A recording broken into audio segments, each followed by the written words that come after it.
Selamat pagi, senang sekali saya Rosmi Rahma kembali menjumpai Anda dalam program Redaksi 33. Kami akan menyajikan informasi penting untuk Anda dan berikut di antaranya. Kita awali Redaksi 33 kali ini mengenai korban virus corona yang berguguran masih bertambah terus di kota Samarinda. Setelah Jumat kemarin, tim Satgas Penanganan COVID-19 menguburkan 2 pasien terkonfirmasi positif. Hari Sabtu pagi, tim melakukan penguburan 1 jenazah lagi di pemakaman khusus Raudatul Jannah Serayu Tanah Merah, Samarinda. Berikut informasinya. Beginilah suasana pemakaman jenazah ke-45 yang dikuburkan di pemakaman khusus pasien-pasien virus corona. Jika beragama Islam, secara maksimal tim Satgas melakukan prosesi mengantar jenazah dengan mendoakan secara agama Islam. Pihak keluarga tidak dibolehkan mendekati jenazah. Mereka hanya bisa melihat dari kejauhan sambil mengirim doa-doa agar keluarga mereka yang meninggal diterima di sisi Allah Subhanahu wa Ta'ala dan husnul khotimah. Para petugas pemakaman standby 24 jam untuk melaksanakan prosesi itu. Tugas tersebut sudah berlangsung sejak bulan April 2020 lalu, ketika Pemkot Samarinda memutuskan menyediakan pemakaman khusus bagi korban virus corona. Assalamualaikum warahmatullahi wabarakatuh. Selamat pagi. Hari ini tanggal 29 Agustus 2020, tepat pukul 09.30, kami dari tim Satgas Penanganan COVID-19 Kota Samarinda melakukan prosesi pemakaman yang ke-45 terhadap jenazah atas nama PW, usia 53 tahun, berjenis kelamin laki-laki, beragama Islam. Yang bersangkutan mulai masuk rumah sakit Hermina pada tanggal 27 Agustus dengan diagnosis pneumonia dan DM. Dan tadi tepat pukul 03.06 dinyatakan meninggal dunia dengan status probable COVID-19. Dan saat ini sedang kami lakukan pemakaman secara protokol COVID-19 di Pemakaman Umum Raudatul Jannah Serayu Tanah Merah, Samarinda. Data pasien meninggal dunia terkait virus corona di kota Samarinda per 28 Agustus sebanyak 30 orang. Sedangkan yang dikuburkan di pemakaman khusus itu ada 45 jenazah. Adanya perbedaan tersebut karena sebagian yang dikubur ada yang tidak terkonfirmasi positif karena meninggal saat sebelum keluar hasil swab. Namun pemakaman menggunakan protokol COVID-19. Tim KAL, Tim TV melaporkan. Selama masa pandemi COVID-19, 45 jenazah sudah tercatat dimakamkan. 41 diantaranya dengan cara dikuburkan, sedangkan 4 sisanya dikremasi atau dimasukkan dalam tungku pembakaran. Terakhir adalah seorang wanita berinisial YN berusia 49 tahun. Bulan Agustus segera berakhir. Lebih 5 bulan sudah masyarakat hidup bersama virus corona dan tidak tahu kapan pandemi ini akan berakhir. Di antaranya para medis yang kelelahan menangani pasien-pasien positif virus corona. Ada lagi tim Satgas COVID-19 yang bertugas siang dan malam memakamkan jenazah yang tertular virus. Cerita-cerita sedih muncul dari lokasi pemakaman, baik yang beragama Islam maupun lainnya. Sebab selain bertugas memakamkan, mereka juga ikut terpanggil hatinya untuk memuliakan jenazah saat diantar ke liang kubur. Bagi yang beragama Islam, para petugas pemakaman meluangkan waktu untuk mendoakan karena umumnya petugas beragama Islam. Tapi bagaimana dengan yang beragama Buddha, Kristen, dan Hindu? Karena jenazah agama apapun wajib dimuliakan, maka petugas mereka mencari keluarga maupun orang lain yang seagama untuk menjalankan prosesi menurut agama masing-masing. Selama 5 bulan pandemi tercatat sudah 4 jenazah yang harus dikremasi, yaitu dengan cara memasukkan mayat ke dalam peti ke tungku pembakaran. Terakhir, hari Jumat 28 Agustus adalah YN, seorang perempuan berusia 49 tahun. Bagi YN beruntung masih ada keluarga yang datang untuk mengantarkan doa-doa. Sebelumnya, seorang warga negara Malaysia beragama Hindu disembayangkan oleh seorang temannya saja karena tidak ada keluarga di Samarinda. Hari ini kami tanggal 28 Agustus 2020 melakukan prosesi pemakaman terhadap 2 jenazah. Artinya ini pemakaman yang ke-43 dan ke-44. Yang pertama atas nama YW, usia 49 tahun, berjenis kelamin perempuan, beragama Buddha. Tadi dimakamkan secara protokol COVID dengan cara dikremasi. Sedangkan pemakaman kedua atas nama AT, usia 24 tahun, berjenis kelamin perempuan, beragama Islam, dan saat ini sedang kita makamkan secara protokol COVID-19 di pemakaman umum Rodotul Jannah Serayu Tanah Merah Samarinda. Sampai dengan hari ini berapa orang yang dikremasi dan untuk di pemakaman Islam dan Kristen sendiri? Untuk yang dikremasi ini ada sudah 4 jenazah yang kita kremasi, sisanya yang sekarang ini, artinya 40 itu kita pemakaman secara biasa, baik itu yang agama Islam maupun yang Kristen. Siap. Oke, teman. Apa yang menjadi perbedaan Pak antara kremasi dan pemakaman biasa nih Pak? Sebenarnya dari segi perbedaan, kremasi ini sebenarnya metode yang paling bagus untuk membunuh virus tersebut, lebih bagus, lebih efektif. Tapi kita akan menyesuaikan, artinya kalau secara agama Islam memang harus dimakamkan, dikubur, ya kita lakukan seperti itu. Ya. Tapi memang kremasi ini lebih efektif sebenarnya, lebih singkat juga waktunya ya. Prosesi menyembayangkan jenazah ini tetap mengikuti protokol kesehatan. Seluruh keluarga tidak bisa dekat, hanya menyaksikan dari kejauhan sambil mengirim doa. Tim Kaltim TV melaporkan. Dengan penduduk sekitar 3,3 juta jiwa, Kalimantan Timur kini masuk peringkat provinsi ke-12 kasus positif COVID-19. Peringkat ini naik dari 1 bulan sebelumnya yang masih berada di urutan ke-16.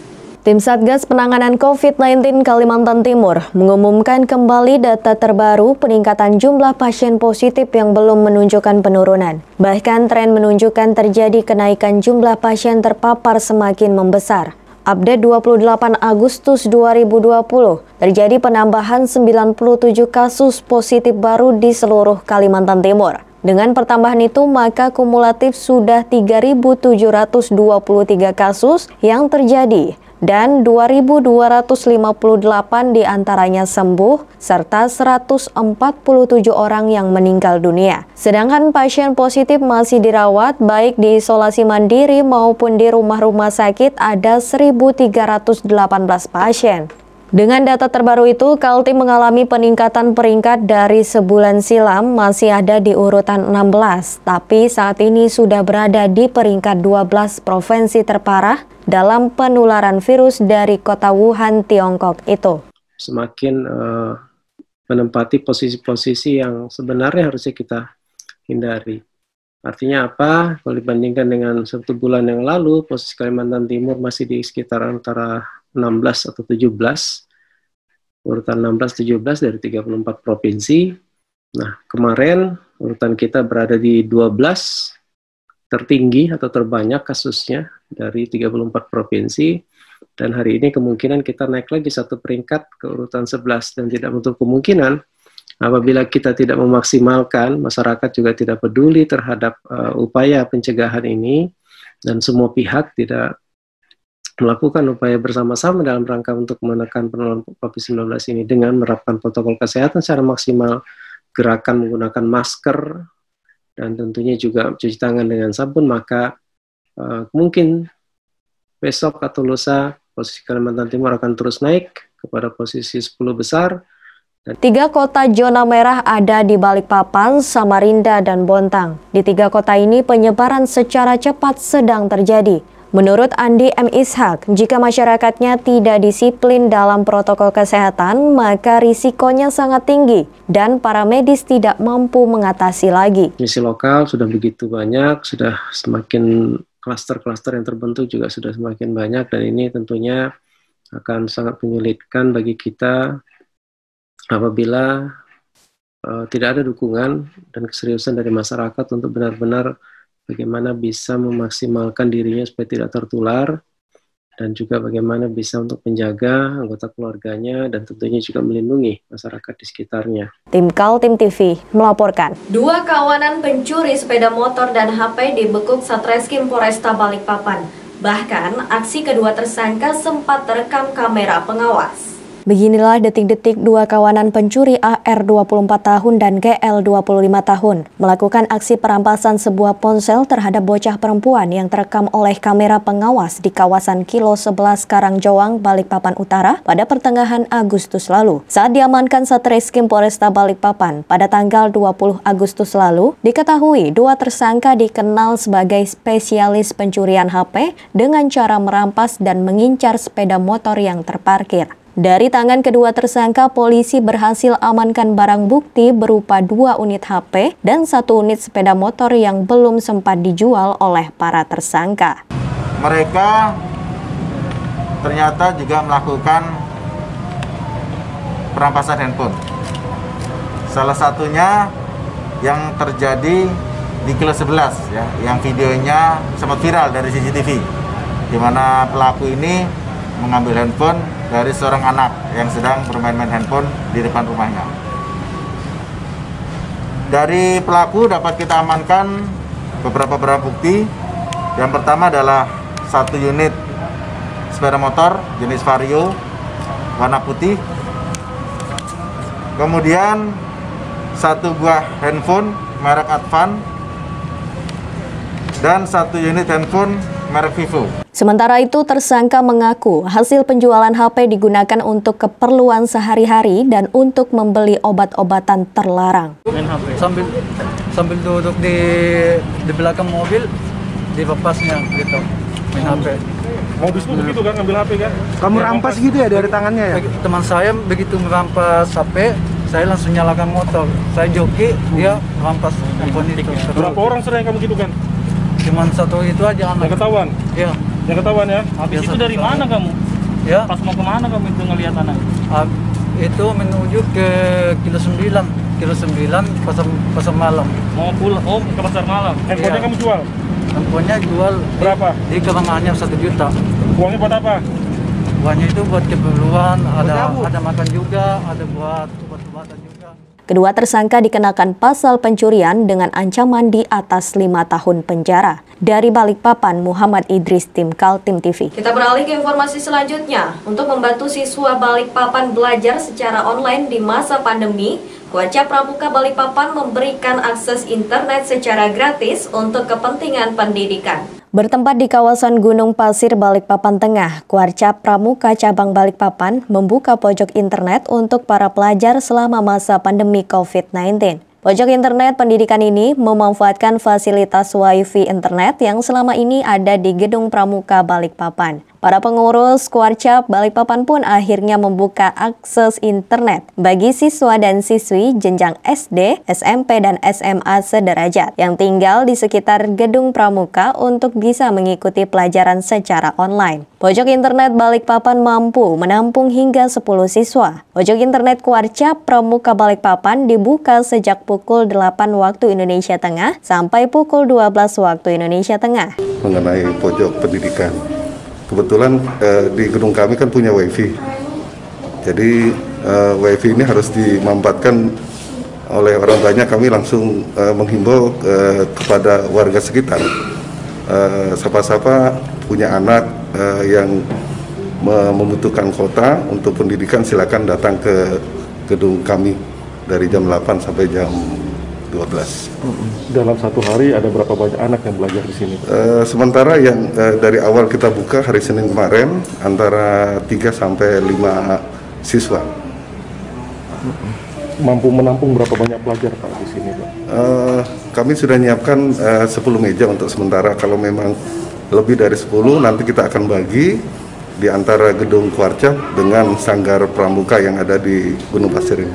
Jadi ada 2 gedung. Keberadaan pojok internet pendidikan Kota Balikpapan diakui oleh siswa cukup membantu pembelajaran online. Pasalnya, selama ini para pelajar terbebani oleh harga kuota internet yang lumayan mahal. Internet ini membantu nggak Dek dalam pembelajaran? Membantu banget. Sudah berapa lama Dek belajar di sini? Baru beberapa hari yang lalu. Tahunya dari mana Dek ada pojok internet ini? Tahu ya, lihat-lihat aja gitu ada spanduknya. Adek warga mana? Warga situ Telagasari. Telagasari juga. Di sekitar sini ya. Tapi memang selama ini susah ya dapat internet ya kalau nggak ada pojok. Susah banget. Soalnya kan masa corona ini juga susah kan nyari uangnya. Jadi susah juga beli kuotanya. Jadi ada ini dimanfaatkan semaksimal gitu. Iya. Sehari berapa lama Dek belajar di sini? Paling sampai jam 1. Dari jam? Dari jam 8. Itu tugas-tugas dari sekolah semua? Iya, dari sekolah semua.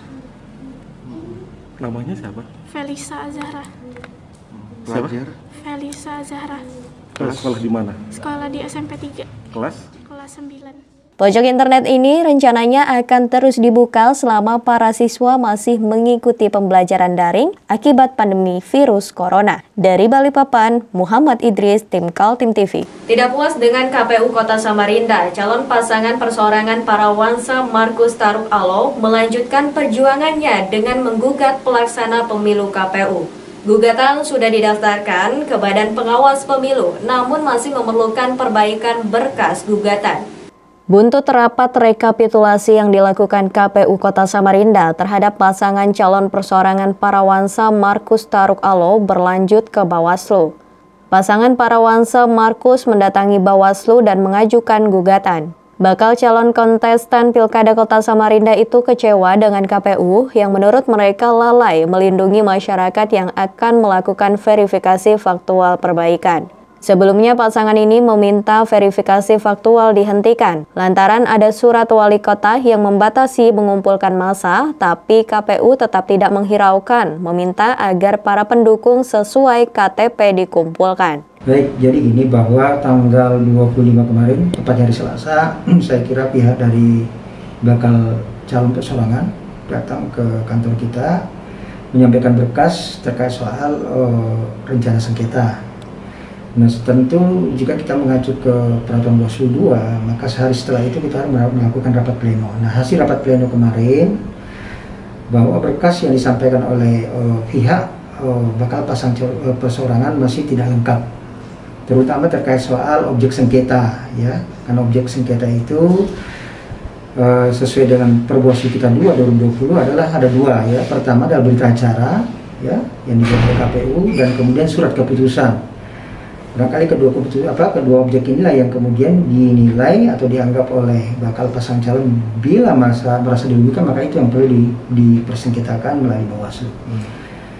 Rapat rekapitulasi KPU menyimpulkan pasangan Parawansa Markus tidak memenuhi ketentuan jumlah pendukung yang ditetapkan sebanyak 43.977 KTP. Setelah verifikasi faktual kedua, KPU hanya mendapatkan jumlah 22.685 KTP, yaitu bertambah 327 orang dari verifikasi tahap pertama, sebanyak 22.358 orang. Pihak Bawaslu mengaku siap membawa sengketa pilkada itu sepanjang berkas Parawansa Markus memenuhi persyaratan. Ini yang pasti bahwa sekali lagi Bawaslu kan tempat mencari keadilan, itu harus kita sampaikan. Sepanjang memang bagi warga masyarakat, terutama bagi bakal pasangan calon merasa dirugikan akibat, sekali lagi akibat adanya keputusan yang dibuat oleh KPU, ya. Kemudian yang kedua ada berita acara yang kemudian juga dianggap atau diduga merugikan bakal pasangan calon, itu yang menjadi persengketa kita.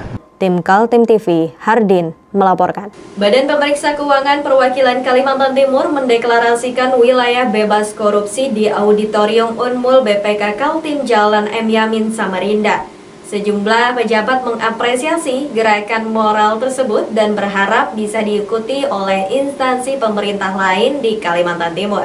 Deklarasi dihadiri oleh Wakil Gubernur Kaltim Hadi Mulyadi dan Wakil Ketua DPRD Kaltim Samsun. Terlihat juga unsur Polri dan TNI serta Kejaksaan serta Wakil Wali Kota Samarinda Barkati dan Wakil Ketua DPRD Samarinda Helmi Abdullah. Membuka acara deklarasi dilakukan hand scanner oleh Kepala BPK Perwakilan Kaltim Dade Nandemar. Acara tersebut juga disiarkan serentak dengan webinar dan diikuti seluruh kepala daerah dan DPRD Kabupaten Kota se-Kalimantan Timur.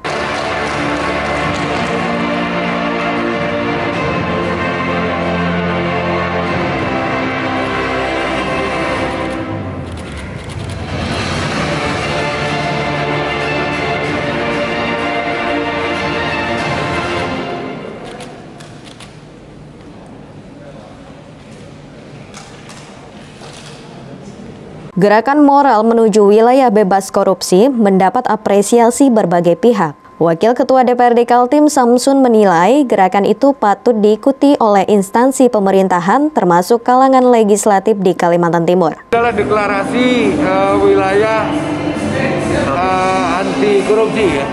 Kita berharap ini momen sangat luar biasa bagus. Kita berharap setiap instansi atau setiap organisasi pemerintahan itu melakukan hal yang sama. Ini adalah bentuk dari komitmen bersama, komitmen semua pihak untuk mewujudkan kawasan bebas korupsi dan kawasan yang berintegritas. Ini terkait adanya deklarasi hari ini, saya kira ini sangat bagus sekali, terutama kami di lembaga DPR yang setiap tahun melakukan pembahasan APBD, bagaimana bekerja secara profesional dan untuk kepentingan masyarakat Kota Samarinda. Terus di DPR sendiri nanti Pak? Ya. Di DPR sendiri seperti apa nanti? Kalau di DPR sendiri ya seperti biasa kita akan melaksanakan tugas-tugas tupoksi itu sesuai dengan aturan. Apalagi dalam hal pembahasan juga kan ada tahapan-tahapan pembahasan yang memang harus kita ikuti bersama. Wakil Wali Kota Samarinda Barkati juga mengomentari acara deklarasi BPK menuju wilayah bebas korupsi. Menurutnya, komitmen bebas korupsi itu harus dimulai dari diri sendiri. Misalnya kalau semua diri pribadinya udah mulai ada inisiatif untuk melawan itu, damailah sudah. Tapi kalau sudah ada yang muncul satu, ini yang mulai Maya. Iya. Jadi harus kita mulai dari diri kita, supaya kita punya prinsip untuk adanya kejujuran. Kan dimulai kejujuran.